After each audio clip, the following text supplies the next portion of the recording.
لفظ اور تسمیہ بھی ہے۔ اللہ من الشیطان الرجیم، بسم اللہ الرحمن الرحیم۔ تو اعوذ باللہ من الشیطان الرجیم کا مطلب ہے میں حفاظت طلب کرتا ہوں اللہ تعالیٰ کی شیطان مردود سے۔ میں اللہ کی پناہ چاہتا ہوں، اللہ کی حفاظت چاہتا ہوں شیطان مردود سے۔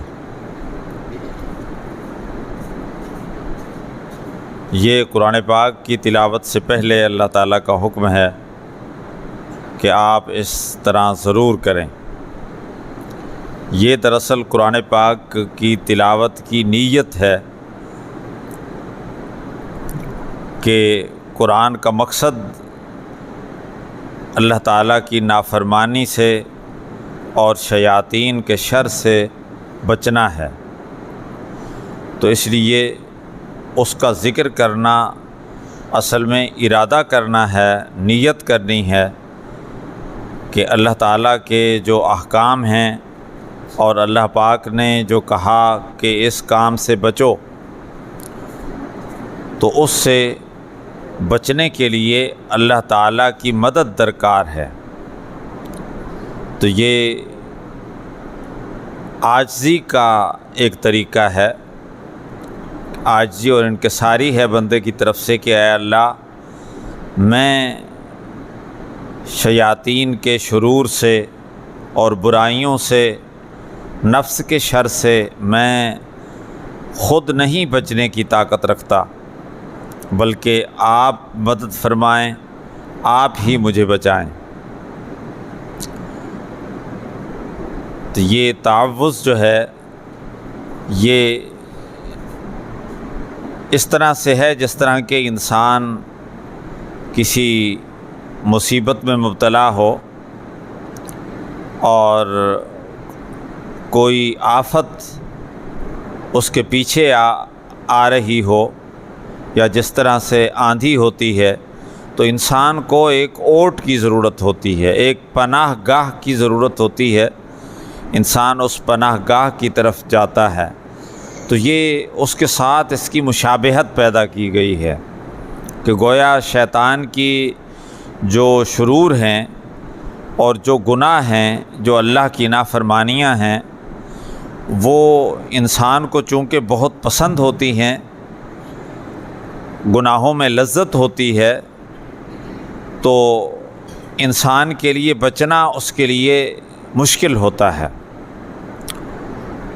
اور تشبیہ دی گئی ہے کہ وہ ایک مصیبت کی چیز ہے۔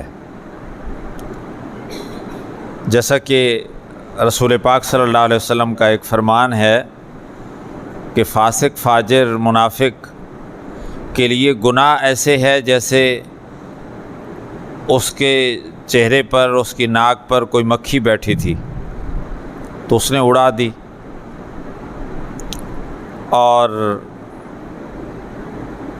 اللہ کا جو بندہ ہے اس کے لیے گناہ اس طریقے سے ہے کہ جس طرح کہ اس کے اوپر کوئی پہاڑ آن پڑا ہو۔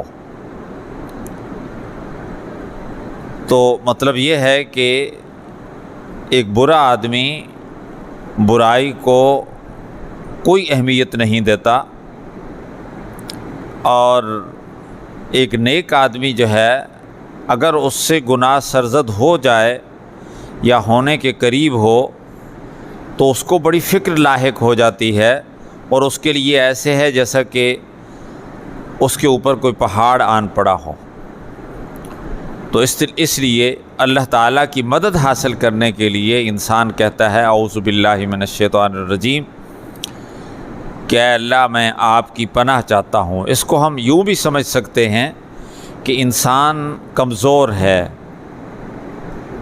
اور اس کو اللہ تعالیٰ کی مدد کی ضرورت ہے، خاص طور پر برائیوں سے بچنے کے لیے، شیطانی کاموں سے بچنے کے لیے انسان کمزور ہے، اور کمزور بھی بہت زیادہ ہے۔ یوں سمجھے جیسے کوئی بہت کمزور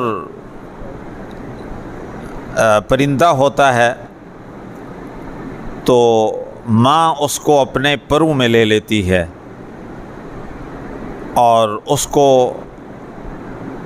اپنی توانائی پہنچاتی ہے، گرمی پہنچاتی ہے، اس کو سکون پہنچاتی ہے، تو اس سے اس کی توانائی بحال ہوتی ہے اور اس کے بغیر اس کی کوئی حیثیت نہیں ہوتی، وہ اس کو کچھ بھی ہو سکتا ہے۔ تو اس کو بڑی ضرورت ہوتی ہے کہ اس پناہ کو حاصل کرے اور ماں کے پروں کے نیچے وہ چھپ جائے، تو اسی میں اس کی زندگی ہوتی ہے۔ تو اس طریقے سے انسان کو بھی سوچنا چاہیے کہ اعوذ باللہ من الشیطان الرجیم وہ اس طرح سے پڑھ رہا ہے کہ میں بہت ناتواں ہوں، میں بہت محتاج ہوں کہ اللہ تعالیٰ کی پناہ کے بغیر مجھے میرا بچنا بہت مشکل ہے۔ تو اس نیت کے ساتھ، اس ارادے کے ساتھ، اس انکساری کے ساتھ، اس اللہ کی ضرورت کے ساتھ انسان اگر پڑھے گا اعوذ باللہ من الشیطان الرجیم تو پھر اس کو ضرور فائدہ ہوگا۔ اور یہ دعا ہے کہ یا اللہ مجھے بچا لیں، اور یا اللہ آپ کے بغیر میں نہیں بچ سکتا، بڑی آفتیں ہیں اس دنیا میں اور شیطان کے بڑے ہتھ کنڈے ہیں، بڑے اس کے ہیلے اور بہانے ہیں، بڑی اس کی مکاریاں ہیں، تو ان سے میں آپ کی مدد کے بغیر نہیں بچ سکتا۔ آپ دیکھیں جب اذان ہوتی ہے تو اذان میں بھی ہمیں کہا گیا ہے کہ حی علی الصلاح جب امام کے مؤذن کہیں تو آپ اس کے جواب میں کہیں لا حول ولا قوت الا باللہ۔ تو اس کا بھی یہی مقصد ہے۔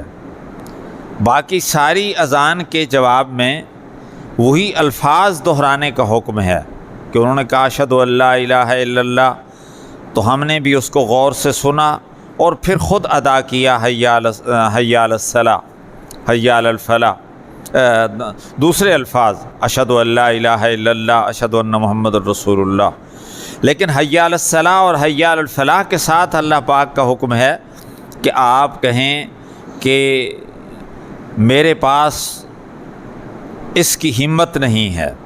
یہ بہت بڑا کام ہے نماز کا۔ پہلے کہا کہ نماز کی طرف آؤ، پھر کہا کامیابی کی طرف آؤ۔ یہ جو دوسرا لفظ ہے یہ اس پہلے کی تشریح ہے کہ نماز ہی کے اندر کامیابی ہے، تو اس کے علاوہ اور کوئی کامیابی نہیں ہے۔ اللہ کی عبادت کے بغیر، اللہ کے حکم کے بغیر اور کوئی کامیابی نہیں ہے، اور بلکہ ناکامی ہے بندے کی۔ تو اس لیے بندہ پھر کہتا ہے کہ برائی سے بچنے کی اور نیکی کے کام کو کرنے کی لا حول ولا قوت، لا حول ولا قوت دو لفظ ہیں، لا حول الگ ہے، لا قوت الگ ہے۔ لا حول کا مطلب ہے کہ جن چیزوں کے اندر میں پھنسا ہوا ہوں اور نماز کے لیے ان کو چھوڑنا میرے لیے مشکل ہے، تو اے اللہ ان سے چھڑانا آپ کا کام ہے، آپ میری مدد فرمائیں، اور تاکہ میں ان چیزوں کو جن میں پھنسا ہوا ہوں ان کو میں چھوڑ کر آپ کے گھر کی طرف چل پڑوں۔ لا حول پھیرنے کی طاقت میرے پاس نہیں، اللہ کے پاس ہے۔ لا قوت کرنے کی طاقت، یعنی نماز کو صحیح طریقے سے ادا کرنا، اس کی طرف جانا۔ آپ فرماتے ہیں صلی اللہ علیہ وسلم کہ نماز پڑھنے کے لیے مومن وضو کر کے گھر سے چلتا ہے تو ایسے ہے جیسا کہ حج کے لیے احرام باندھ کر وہ نکلا ہوا ہو، یعنی پاکیزگی حاصل کرنے کے لیے اللہ کے گھر کا ارادہ کر کے آ رہا ہے۔ ایک ایک قدم پر آپ صلی اللہ علیہ وسلم نے فرمایا اس کی نیکی ہے۔ تو تعوذ جو ہے وہ بھی اسی نیت کے ساتھ ہے کہ میں کچھ نہیں ہوں، سب کچھ اللہ تعالیٰ ہیں، اللہ کے پاس ساری طاقتیں ہیں، اور اللہ تعالیٰ مجھے بچانے والے ہیں کہ میں قرآن پڑھوں گا اور اس قرآن کے ذریعے میں شیاطین سے اور برائیوں سے اور گندگیوں سے محفوظ رہوں گا۔ جیسے آپ دیکھیں نماز کے لیے ہے ان الصلاۃ تنہا عن الفحشاء والمنکر، نماز برائی اور بے حیائی کے کاموں سے روکتی ہے۔ تو یہ تمام رکاوٹیں، تمام برائیوں سے بچنا قرآن کے ذریعے، نماز کے ذریعے، نیکیوں کے ذریعے، تو یہ اللہ تعالیٰ کی توفیق کے بغیر نہیں ہے۔ تو اس لیے پہلے اس کا ارادہ کرتا ہے انسان کہ اعوذ باللہ من الشیطان الرجیم، اے اللہ میں شیطان سے محفوظ ہونے کے لیے میں اس قرآن کی طرف آ رہا ہوں، میں حفاظت چاہتا ہوں، میں بچنا چاہتا ہوں، میں کچھ کرنا چاہتا ہوں اور میں اپنے اندر تبدیلی لانا چاہتا ہوں۔ تو اس تبدیلی کا مصمم ارادہ ہے یہ اعوذ باللہ من الشیطان الرجیم۔ اور بسم اللہ جو ہے یہ اسی طریقے سے ہے جیسے ابھی میں آپ سے عرض کر رہا تھا کہ ایک نحیف اور کمزور اور ناتواں مرغی کا بچہ اور چوزا وہ جس طرح ماں کے پروں میں آ کر پناہ لیتا ہے، تو اس طریقے سے بسم اللہ الرحمن الرحیم جو ہے اس میں اللہ تعالیٰ کی رحمت کا ذکر ہے کہ اللہ تعالیٰ کی رحمت مجھے چاہیے۔ اور یعنی قرآن جو میں پڑھوں گا تو دو چیزیں ہو گئی نا، شیطان کی برائیوں سے بچنا، اور اللہ تعالیٰ نے جو قرآن کے اندر نیکی کے کام بتائے ہیں وہ ہمارے لیے رحمت ہیں۔ قرآن خود رحمت ہے۔ آپ دیکھیں نا، قرآن کہتا ہے الرحمن علم القرآن، وہ رحمان ہے جس نے تمہیں قرآن دیا، یعنی قرآن اس کا دینا اس کی سب سے بڑی رحمت ہے۔ تو قرآن دیا، قرآن جیسا انعام دیا انسان کو، تو یہ اللہ تعالیٰ کی رحمت ہے۔ یعنی کیا چیز رحمت ہے؟ قرآن نے کہا کہ نیکی کے کام کرو، قرآن نے کہا انصاف کرو، قرآن نے کہا عدل کرو، قرآن نے کہا سچ بولو، قرآن نے کہا حلال کھاؤ، قرآن نے کہا برائیوں سے اپنے آپ کو بچاؤ۔ تو وہ برائیاں شیطان کے کام ہیں، اس کے لیے پہلے کہا، اور جو قرآن کی رحمتیں ہیں اور جو قرآن کے اندر اللہ تعالیٰ کے احکام ہیں، یا یوں کہیں کہ حضرت عائشہ صدیقہ رضی اللہ تعالیٰ عنہا نے فرمایا کہ قرآن سیرت مصطفیٰ ہے، نبی پاک صلی اللہ علیہ وسلم کی سیرت ہے۔ تو یعنی سنتیں، قرآن کیا ہے؟ نبی پاک صلی اللہ علیہ وسلم کی سنتیں ہیں کہ آپ کس طریقے سے زندگی گزارتے ہیں، اللہ تعالیٰ کس طرح کی زندگی گزروانا چاہتے ہیں انسان کو۔ تو اس کے لیے قرآن کی کتاب اتاری اور نمونہ جناب صلی اللہ علیہ وسلم کا دیا۔ جو قرآن بتاتا ہے وہی کر کے دکھاتے ہیں حضرت صلی اللہ علیہ وسلم۔ تو یہی رحمت ہے ہمارے لیے۔ تو بسم اللہ الرحمن الرحیم جب ہم نے پڑھا، آپ دیکھیں نا جتنے اچھے کام ہیں ان سب کے لیے حدیث پاک میں ہے کہ آپ بسم اللہ الرحمن الرحیم پڑھیں، کیونکہ ان کے اندر رحمت ہے۔ اب دیکھیں کھانا انسان کھا رہا ہے تو یہ رحمت ہے اللہ تعالیٰ کی، اللہ تعالیٰ کی نعمت ہے۔ تو اس سے پہلے بھی بسم اللہ پڑھتا ہے کہ اے اللہ مجھے اپنے فضل سے اور اپنی رحمت سے آپ نے مجھے یہ چیز عنایت فرمائی ہے۔ تو قرآن تو سب سے بڑی رحمت ہے۔ تو قرآن پڑھنے سے پہلے اللہ تعالیٰ نے ہمیں آداب دیے ہیں۔ تو یہ آداب صرف زبان کی ادائیگی نہیں ہے، اس کا ایک فہم ہے، اس کا ایک ادراک ہے، اس کی ایک نیت ہے، اس کی ایک چاہت ہے، اس کی ایک قلب کی کیفیت ہے جو ہم نے اعوذ باللہ کے ساتھ پیدا کرنی ہے اپنے دل میں، اور بسم اللہ کے ساتھ پیدا کرنی ہے دل میں۔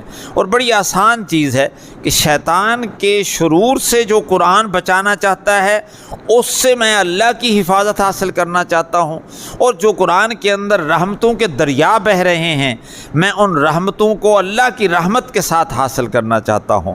اللہ کی رحمت نہیں ہوگی تو میں ان کو نہیں حاصل کر سکوں گا۔ تو قرآن مجید ہم جب بھی پڑھتے ہیں تو ہم یہ الفاظ پڑھتے ہیں لیکن ہمیں محسوس نہیں ہوتا کہ ہم کیا کہہ رہے ہیں۔ تو ہمیں اس کی نیت کرنی چاہیے اور اس ارادے کے ساتھ، اس ولولے کے ساتھ، اس شوق کے ساتھ ہمیں قرآن مجید کے قریب آنا چاہیے، قرآن مجید کو اٹھانا چاہیے اور اس کی تلاوت کرنی چاہیے۔ اور نماز کے اندر جب ہم تلاوت کر رہے ہیں تو اس کے لیے آپ دیکھیں کہ نماز ہم نے شروع کی، اس سے پہلے بھی تو ہم بسم اللہ پڑھ سکتے ہیں، لیکن قرآن جو ہے نماز کے اندر جب ہم نے قرآن پڑھنا شروع کیا الحمدللہ رب العالمین، تو اس کو ایک بڑی اہمیت دی گئی ہے کہ آپ اس سے پہلے پھر آپ اعوذ باللہ بھی پڑھیں اور پھر بسم اللہ بھی پڑھیں۔ تو یہ تاکیداً ہے، یہ قرآن کی عظمت ہے کہ نماز آپ شروع کر چکے ہیں، آپ اللہ کے سامنے کھڑے ہیں، آپ نے ثنا پڑھ لی ہے، لیکن اب چونکہ قرآن پڑھ رہے ہیں تو اس کی تیاری اور اس کے لیے آپ اعوذ باللہ اور بسم اللہ پڑھیں۔ تو اس لیے یہ قرآن کی عظمت اور شان ہے اور قرآن کی حقیقت ہے جو کہ اس کے اندر ہمارے لیے موجود ہے، اور وہ وہی ہے کہ برائیوں سے بچنا اور نیکیوں کو حاصل کرنا۔ برائیاں جو ہیں وہ شیطان کی چیزیں ہیں، اور جو نیکیاں ہیں وہ رحمان کی رحمتیں ہیں۔ اللہ تعالیٰ سے دعا ہے اللہ تعالیٰ ہمیں اسی نیت سے قرآن مجید کو پڑھنے کی اور سمجھنے کی اللہ تعالیٰ ہمیں توفیق دے۔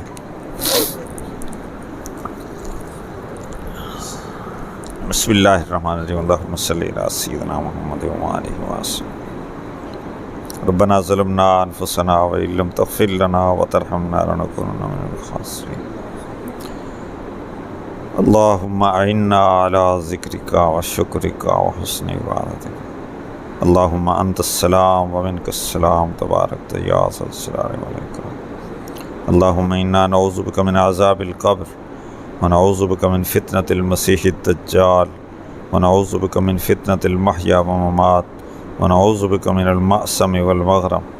وصلی اللہ تعالی علی خیر خلقہ سیدنا محمد وآلہ وصحبہ۔